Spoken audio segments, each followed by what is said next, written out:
재보궐선거에서 광주와 전남 유권자들은 무능한 야당의 회초리를 들었습니다. 춘천 곡성에서는 지역 일꾼론을 내세운 새누리당 이정현 후보에게 표를 몰아줬습니다. 공천 난맥상을 보였던 새정치민주연합은 정부의 비판적인 여론을 표로 결집시키는 데 실패했습니다.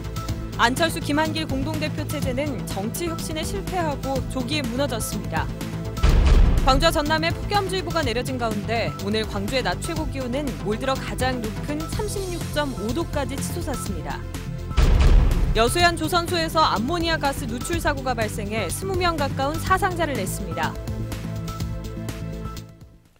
여러분 안녕하십니까? 광주 MBC 뉴스데스크입니다.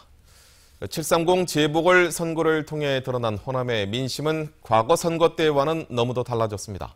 지역 발전에 대한 기대를 걸고 새누리당 후보를 당선시키는가 하면 새정치민주연합의 전략공천에 대해서는 전국 최저의 투표율이라는 회초리를 들었습니다. 이계상 기자가 보도합니다. 철옹성 같던 지역주의가 순천 곡성 선거구에서 무너졌습니다. 지역 일꾼을 자청하며 바닥 민심을 파고든 새누리당 이정현 후보에게 유권자들은 아꼈던 표를 던졌습니다. 야권의 텃밭인 전남에서 여당 후보에게 그것도 전국에서 가장 많은 표를 몰아줬습니다. 정치를 바꾸는 위대한 첫걸음을 디딘 것을 감격스럽게 보고 계실 겁니다. 새정치민주연합이 공천 신청도 하지 않은 후보를 전략 공천한 광주 광산을은 정반대 상황이 연출됐습니다. 유권자들은 말 그대로 짠물 투표로 대응했습니다. 권은희 후보는 광산을 유권자 16만 명 가운데 불과 2만 1천여 명의 표를 얻어 당선됐습니다. 지금껏 걸어왔던 모습, 보여줬던 모습을 그대로 앞으로도 보여드릴 것이라고 다시 한번 다짐해보는 시간을 가졌습니다. 나주 화순과 담양 한평 영광 장성 선거구에서도 민심의 변화가 감지됐습니다. 새정치민주연합 후보들이 당선되기는 했지만 새누리당 후보들도 이례적으로 20% 안팎의 지지를 얻었습니다. 저의 약속을 믿어주시고 또 선택해주신 나주 화순 시군민 여러분께 진심으로 감사드립니다. 그 지지의 뜻을 제가 결코 잊지 않고 약속드린 대로 열심히 일하도록 하겠습니다. 730 재보궐선거를 앞두고 원칙도 전략도 없는 공천을 한 새정치민주연합. 호남 민심은 묻지마식 투표 대신 따끔한 휘초리를 들었습니다. MBC 뉴스 이계상입니다. 이번 재보선에서 드러난 민심은 현 정권에 대한 심판이 아니라 무능한 야당에 대한 심판이었습니다. 새정치민주연합은 정부와 여당의 많은 악재에도 불구하고 민심을 흡수할 만한 확실한 대안도 정치적인 혁신도 보여주지 못했습니다. 박수인 기자입니다. 6.4 지방선거를 석 달 앞둔 지난 3월 안철수 의원의 새정치 세력과 민주당은 전격적으로 통합을 발표했습니다.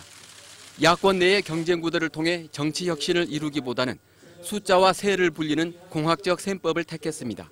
후보 공천은 개파간 자리 다툼과 기득권 지키기로 얼룩졌습니다. 석 달 뒤 지방선거 결과 전남 지역 22개 시군 가운데 8곳에서 무소속 후보가 당선됐는데도 새정치연합은 이런 경고성 메시지를 흘려들었습니다. 730 재보선을 앞두고 새정치연합의 공천 난맥상은 되풀이됐습니다. 자리 나누기라거나 돌려막기 공천이라는 온갖 잡음은 지지자들을 실망시켰습니다. 그간의 어떤 공천 과정에서 무리수 이런 것들이 총체적으로 전국적인 상황과 연동되면서 김한길, 안철수 두 지도부에 대한 일정한 불신임. 연이은 인사파행과 유병헌 부실 수사 등으로 정부와 여당의 악재가 겹쳤지만 새정치연합은 민심을 끌어안을 대안도 전략도 내놓지 못했습니다. 6.4 지방선거 때부터 세월호 심판론에만 집착해온 것도 오히려 유권자들을 피곤하게 했습니다. 정략적으로 또 선거를 위해서 이용한다는 인식을 일정 정도 사게 되면서 그러한 세월호 심판 정서 자체를 야당이 유리하게 끌고 가지 못했다고 할 수 있겠습니다. 무능한 야당에 국민들은 다시 한번 실망했고 안철수 김한길 공동대표 체제는 붕괴됐습니다. 국민이 바라는 정치와 혁신에 이제라도 충실하게 답할 수 있을지 새정치연합의 실험은 다시 원점으로 되돌아갔습니다. MBC 뉴스 박수인입니다. 다음 뉴스입니다. 폭염주의보가 내려진 가운데 광주의 낮 최고 기온이 올 들어 가장 높은 36.5도까지 올랐습니다. 어제 광주의 낮 최고 기온이 34도까지 오른 데 이어서 오늘 하루 만에 낮 최고 기온이 2도 이상 올랐습니다. 36.5도라는 낮 최고 기온은 지난 2012년 37.7도를 기록한 이후에 2년 만에 가장 높은 온도입니다. 이에 앞서 광주지방기상청은 오후 1시를 기해 광주와 나주, 담양과 곡성, 구례 등 대부분의 지역에 폭염주의보를 내렸었습니다. 폭염주의보는 하루 중에 낮 최고 기온이 33도 이상인 상태가 이틀 이상 지속될 것으로 예상될 때 내려집니다. 기상청은 내일부터는 북상하는 태풍 나크리의 영향으로 무더위가 잠시 주춤할 것으로 내다봤습니다. 장마 전선이 물러나고 찌는 듯한 불볕더위가 찾아왔습니다. 태풍이 올라오고 있다고 하는데 또 오늘 폭염주의보까지 내려졌었죠. 김영범 카메라 기자가 더위를 식혀주는 영상 앵글에 담아왔습니다. 보시겠습니다.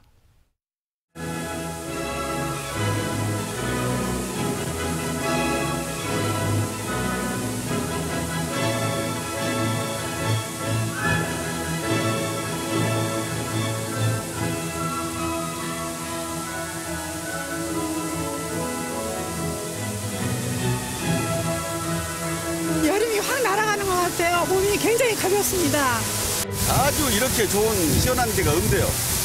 아주 정신이 없을 정도입니다. 저 안에 들어가니까. 물이 맞을수록 기분이 좋고 안마도 되고 시원하고 좋습니다.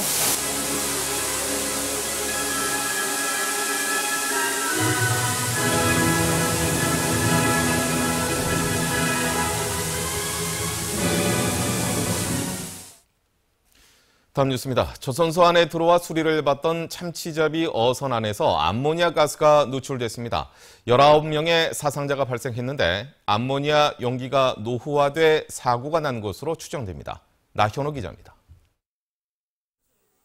오늘 오후 4시 10분쯤 전남 여수시 돌산읍 여수해양조선소에서 수리 중이던 1100톤급 참치 운반선 마로 라오이호에서 암모니아 가스가 누출됐습니다.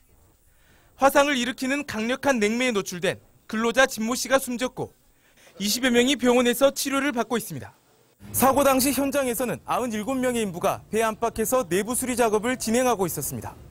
이러다가 그냥 불 났다고 나가자고 그 소리만 듣고 따라 나와갖고는 그냥 천천히 됐습니다. 배 안에 있던 냉동용 암모니아 용기 15개 가운데 하나가 찢어져 사고가 난 것으로 보입니다.